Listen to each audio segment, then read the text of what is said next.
demande, est-ce que tu es dans la tariqa Naqshbandi? Oui, ça va Azerbaïdjan, là où car dans leur pays, en Azerbaïdjan, cette tariqa est très répandue là-bas, est très connue là-bas. Oui, moi, Allah, il dit non, moi je suis dans la tariqa Tijaniya.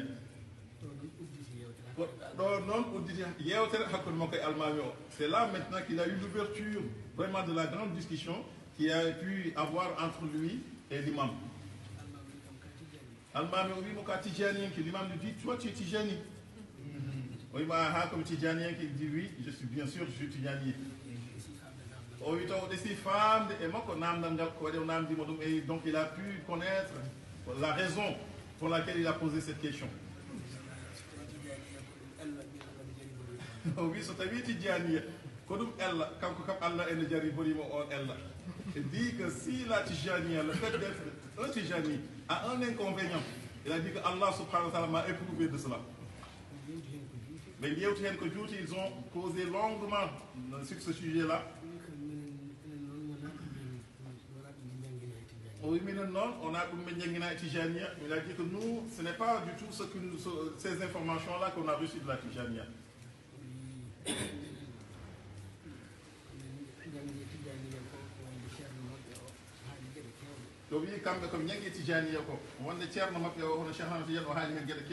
Dit que nous, ce qu'on a appris de la Tijaniya et ce qu'ils ont raconté de la Tijaniya, que leur cheikh, le guide, Cheikh Ahmed Tidiane, c'est ça et ça et ça, il a cité beaucoup de choses.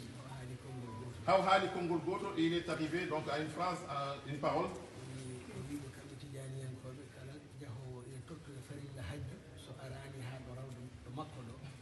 Eux, ils ont entendu que les Tijani, même s'ils veulent aller à la Mecque, c'est Cheikh Ahmed Tidiane qui l'a dit. Donc eux, c'est ce qu'ils ont appris. Le Cheikh Ahmed Tidiane a dit que si un Tijani veut aller à la Mecque, il ne pourra pas aller à la Mecque avant de venir d'abord à Fès, à son Raouda, et venir faire ziyara là-bas, et lui dire au revoir et demander son autorisation pour aller à la Mecque. Sinon, s'il ne fait pas cela, son hajj ne sera pas accepté. Il a dit que cela est inscrit donc, dans sa mosquée.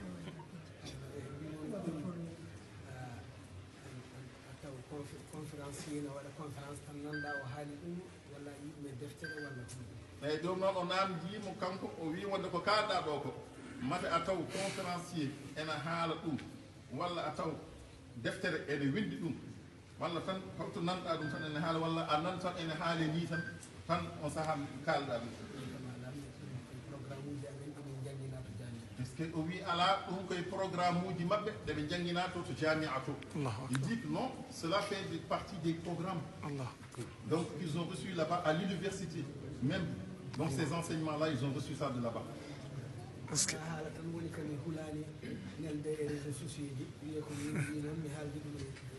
Ceerno wi o wi ko ka haala tan woni ko ngannduɗaa o hulaani nelde ɗum e réseaux sociaux ji ɗi wonde kaa ɗo haalede o haaldi ɗum e imam Al-Hassan ɗum kam ene waawi saktade réseaux sociaux ji ɗi fof wonde ɓe kaaldiri hono ndaani dit que ce sont ces mots-là et ces paroles-là, il n'a pas peur que cela soit donc partagé dans tous les réseaux sociaux du monde entier.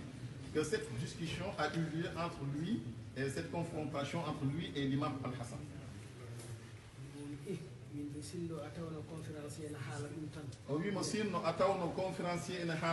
lui dit que si tu avais seulement trouvé un confrère,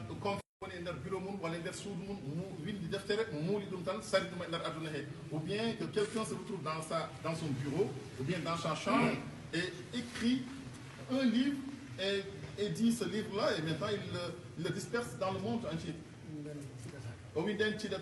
Et si vraiment ça s'est passé comme cela, donc cela n'aurait aucune importance devant moi.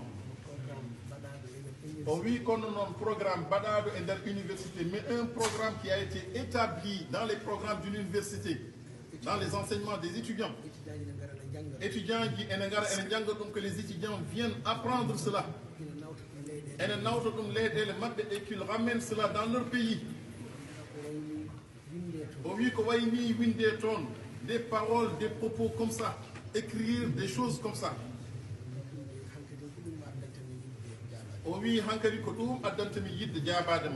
Il dit que c'est vraiment ce qui me motive vraiment à te répondre, à ce que tu as dit. O wimo kanko omo andi ala o wi non on ɗon imam o wi wonde miide wona miɗa haaɗi tan e nangude laawol ngol ala ko miɗa andi ceerno o to jeeya to. Il lui dit que moi je ne suis pas un simple adepte de la Tijania qui a pris la tariqa Tijania tout court, qui s'est limité à cela, mais moi je connais même le cheikh, le guide spirituel de la tariqa Tijani, le fondateur de la tariqa même. Je le connais très bien, je connais son pays, je connais même le village et la ville où il vient, d'où il vient.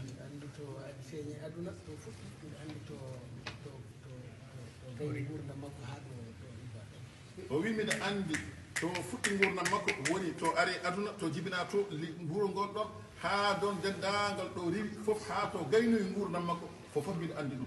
Il dit que de je vois où il a accompli sa mission, son dernier demeure qui est au Maroc à Fès. Je connais tout cela. O wi ko wayri toon ko o wi ko mbayru toon ko kadi ɓurani lebbi ɗiɗi saabu on hawri tan ko ziyara on wanno lebbi ɗiɗi tan ko nden o yeehi noon to Mouskuto.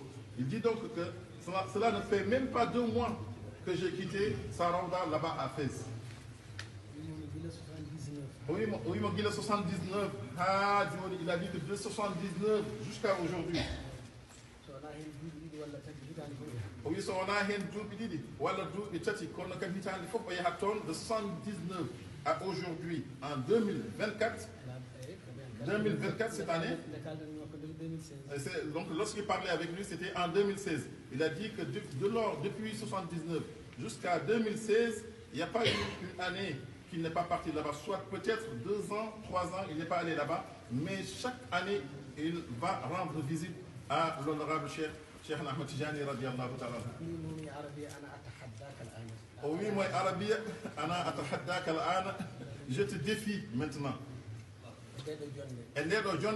Dans cette assistance, je te défie. Oui, mais je m'engage à prendre ton billet et mon billet. Et que tu me donnes 72 heures de ton temps. Nous allons partir à Fès. Il a dit que tu vas constater toi-même de tes propres yeux, tu vas regarder, tu vas te promener là-bas, tu verras, est-ce que tu verras ce que tu viens de dire? Puisque tu as dit que cela a été écrit, comme une manuscrit a été inscrit donc sur sa mausolée, a été écrit là-bas dans la mosquée. Si on trouve ce que tu as dit là-bas,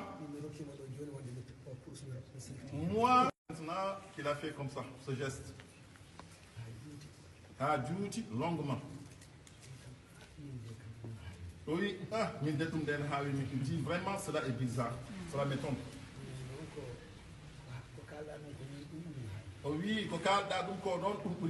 il a dit ce que tu viens de mentionner, ce que tu viens de dire, c'est ce qui m'intrigue le plus.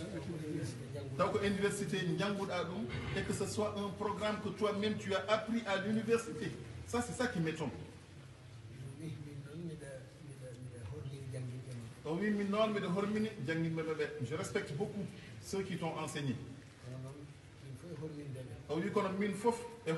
Avec tout le respect que j'ai pour ces gens-là, mais excuse-moi.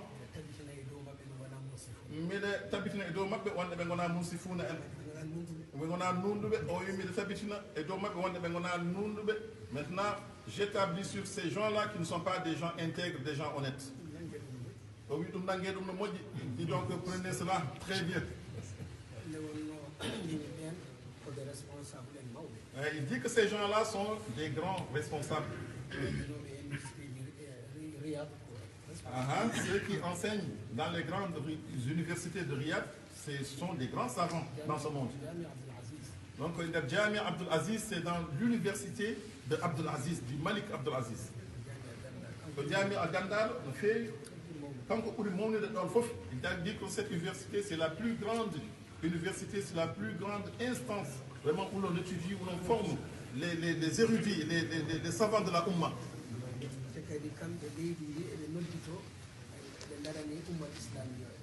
o wi kadi kamɓe leydi ndi eɓe noddito wonde eɓe darani ummat islamia o eɓe darani l'islam.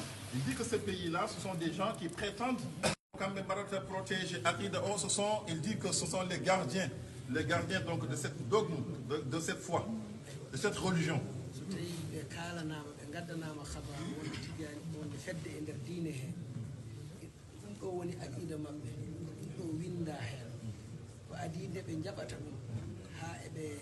jangina ɗum ummato pour firtude ɓe fonno yaade haɓe dañi confirmation celluɗo ɓe taƴa biyeji maɓɓe ɓe mbaɗa lujna yaha toon waɗa ɗum vérifié ƴeewa so ɓe tawi ɗum hannde aduna wawi hunde wirnotako ɓe mbaɗa caméraji maɓɓe ɓe ƴefta ɓe gartirana anduɓe ɓe wonde ha ɓeɗo de ko ɗum ɗo dinorto Allah ɗum ɗo ɓe kaari nde fenande ɓe mbaɗe nder diine so gasi noon so yiɗi hankadi ɓe binda kon kono neɗɗo ummo to tan wima wonde ko ɗum ɗo tan tuuboɗa e haala makko jaranma janginde ɗum ha aɗa haala ko foti so tawi ala hen ko woni gonga ɗum ɓuuri famɗude ko mbawmi wiide ɓe ko wonde ɓe ɗumɗani. Et l'honorable Cheikh dit que ces gens-là